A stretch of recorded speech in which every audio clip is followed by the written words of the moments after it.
And now I would like to invite the Deputy Leader of the Opposition to extend the Opposition's stance.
I think they're really scared of us because their first two speakers has never taken any POIs from our side. The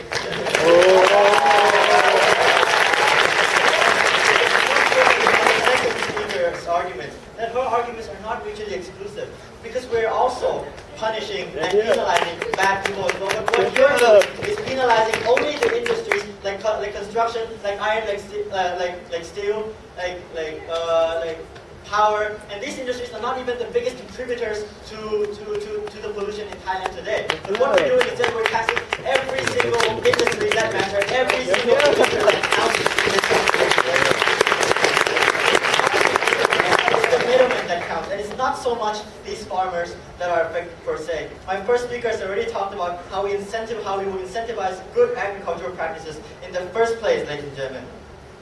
And also, what they have to do is they have to prove to us how these allocating quotas are not going to be anyway politically biased in the first place. Go ahead. How are you going to prove that taxing Thailand's poor people continuously is sustainable? Look, we're not going to tax these poor people as much as we're going to tax these middlemen, as much as we're going to tax these big polluters.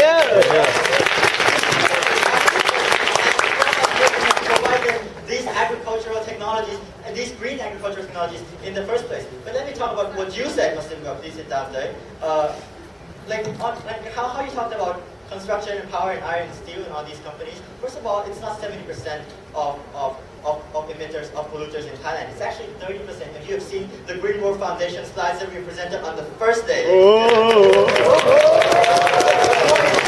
How green can this industry get, right? Because when we have to tackle all emitters, when you have these coal, these power, these iron, these industries use fossil fuels. These industries have their own way that's been done for in so many generations. How are you going to tackle that in 5 years? Let me tell you that even the most developed countries are still using fossil fuels in these industries. And moreover, let's talk about credits, right? Because credits, if you're going to tax, you're going to use credits in these industries. These credits are only going to circulate within these industries that you allocate these quotas to in the first place. And more importantly, a lot of cement companies, a lot of power companies are from the same corporation, are from the same conglomerate in the first place. How can you ensure that there's that much market activity for it to be appealing in the first place, right? But more importantly, on the CDMs, right?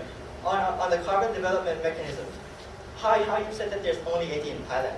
But of course, these CDMs are international programs that bring in foreign investors and bring in foreign developments in here. How it promotes how you're going to promote international level will not bring in these foreign developers of these CDM projects. But let me move on to what is more important in this debate. I have 4 arguments in here, ladies and gentlemen. First, I'm going to talk about how the time and situation is not right for Thailand to adopt that policy of yours. Because in New Zealand, their carbon exchange stalled for ages because the government had difficulties getting around the system. In Australia, the Australian carbon exchange went bankrupt within 3 years of initiation. The multi-commodity exchange in Mumbai went bankrupt in 3 months. Even in Singapore, even in Japan, they had problems of setting up these systems in the first place. Even these countries have problems with this cap and trade system. How do you expect Thailand to be able to cope with all these problems and these potential difficulties that they're going to have? Rather than that, Thailand should go with a taxing system that's already being done in the first place. That's already being done in a lot of in all countries. That's less complicated and allow governments to shore up funds to directly allocate funds where they see fit, where they see the country would be most beneficial. Okay. It transitions me perfectly to my second argument on how government can directly invest in the green sectors with tax. Right? Because when the government receives this money, it has the money and capital all in one chunk, and it can use this chunk to allocate resources and capital to the sectors that the government sees best for the country. Because governments have an incentive to allocate to community projects. Like we have our 1 Million Village Fund projects. The idea is that these communities has to develop from the grassroots level to benefit, because each individual must change, each individual must make the correct decisions, each individual must make the sustainable decisions, right? We delegate this money to this grassroots level because the government knows what the society holistically needs. The companies do not know a holistic view of a picture and will only trade among themselves. And even if they put these trade things into other green community projects, we say that they're going to do what would absorb most carbon. But how is this so bad? Because they don't consider any other details, any other externalities. For example, if you want to absorb so much carbon, what you're going to do is you're going to invest all in these eucalyptus plants that are the fastest plants in the world, but do not necessarily consider biodiversity, do not necessarily consider that eucalyptuses do not hold soil when it rains, when it can continue to rain floods. These companies do not look at these things. It is the government that has these nuances, that has these intricate details that would affect most in the people's minds, and would encourage and would be able to make the society better in the long run. But let's talk about why cap and trade will not incentivize green companies as a whole. Because when you talk about cap and trade and bringing into a commodity, you talk about speculation, you talk about fluctuations, you talk a lot about instability. And with this instability, that there's less and less green businesses that would likely start up because it's more risky, because they would not likely to make money. And we should not wait for the market to decide the trend. The government must step in. The government must use taxes. One more importantly on my fourth argument, which is the most important. On our cap and trade would limit progress, but it's a grassroots level that we really need. Because the grassroots, increasingly environmentally friendly countries, don't rely on a few projects per year, don't rely on a few big projects per year, but rely on grassroots projects scattered around the country to make up majority of the country, right? Because we have to increase the way, because increasing the efficient way is not to deal with big few actors, but a lot of small actors in the first place. And grassroots and community people are what we really need. What do these community projects need? We need startup funding.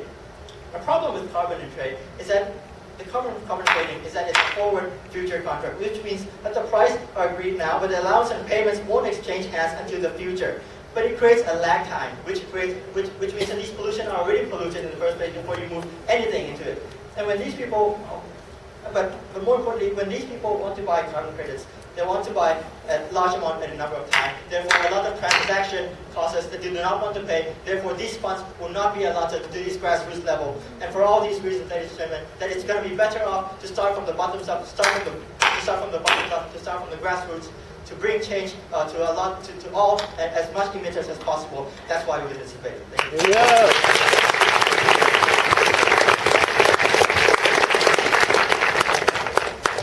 The speaker spoke for 7 minutes and 40 seconds. 740.